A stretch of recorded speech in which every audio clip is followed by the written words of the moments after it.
राधे राधे महाराज जी। महाराज जी, क्या जैसे भूत प्रेत इंसान के शरीर में प्रवेश करते हैं, वैसे भगवान भी साधु संतों के शरीर में प्रवेश करते हैं? पहली बात तो भगवान पहले से बैठे हुए तो प्रवेश क्या करे।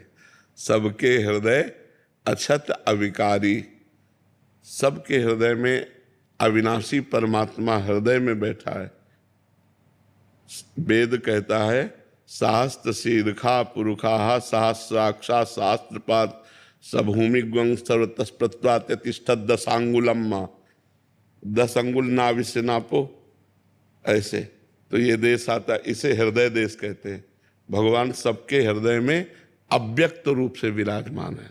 अव्यक्त रूप मतलब आपको दिखाई नहीं दे रहे, महसूस नहीं हो रहे, लेकिन सब कुछ उन्हीं से चल रहा है। तो वो प्रवेश क्या करेंगे, वो तो सबके हृदय में बैठे हैं।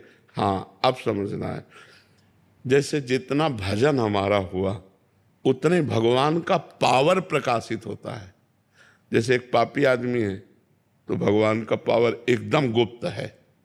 थोड़ा भजन किया प्रकाश हुआ, थोड़ा और भजन किया प्रकाश हुआ, ज्यादा भजन हो गया पूरे विश्व में प्रकाशित हो गया, और ज्यादा भजन हुआ बड़े बड़े चमत्कार प्रकट हो गए, बीमार को ठीक कर दिया, ये कर दिया, वो बड़े बड़े चमत्कार, बड़े सिद्ध। वो भागवतिक प्रभाव है।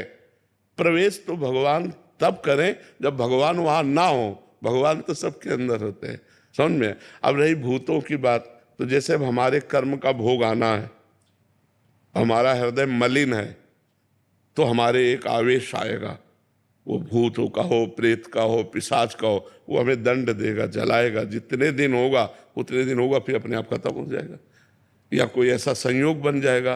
प्रधान हमारा कर्म हमको दंड देगा, ना कि भूत प्रेत। अगर हमारा कर्म नहीं है दंड भोगने का, तो स्मशान से गुजर जाओ कहीं, कोई तुम्हें नहीं लगे। और अगर कर्म है तो घर बैठे तुम्हारे दिमाग खराब हो जाएगा, घर बैठे तुम में प्रेत का आवेश हो जाएगा।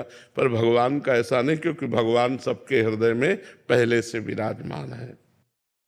कहो सो कहाँ जहाँ प्रभु ना ही, कहो भाई कोई ऐसी जगह जहाँ प्रभु ना हो, वो तो सब जगह विराजमान। लव जी। जय श्री महाराज जी, किसी भी मनुष्य को ये कैसे पता चलेगा कि वो इस जन्म में उसकी आत्मा का क्या संकल्प लेकर आया है? संकल्प विकल्प से नहीं बात होती, कर्मों से होती है। हमारे पूर्व के कर्म जैसे हैं, तो अब भजन करोगे तो ज्ञान हो जाएगा तुम्हें कि पूर्व में तुम क्या थे, आगे क्या होने वाला है। भजन से पता चलेगा, ऐसे थोड़ी। ऐसे तो इतना भी तुम्हें पता नहीं, किसका प्रश्न है। ऐसे तो इतना भी तुम्हें पता नहीं कि तुम 9 महीने माँ के गर्भ में कैसे रहे, पता है बोला। हम सब लोग रहे, लेकिन अपने लोगों को कुछ पता है, 1 सेकंड का भी पता नहीं। इसी जन्म की बात, तो हम क्या कर्म का संकल्प लेकर आए, ये क्या पता चलेगा। भजन करो, भजन करो, तपस्या करो, तो उससे समझ में आएगा कि हमारे जीवन का उद्देश्य क्या है, हमारा जीवन सफल किस में होगा।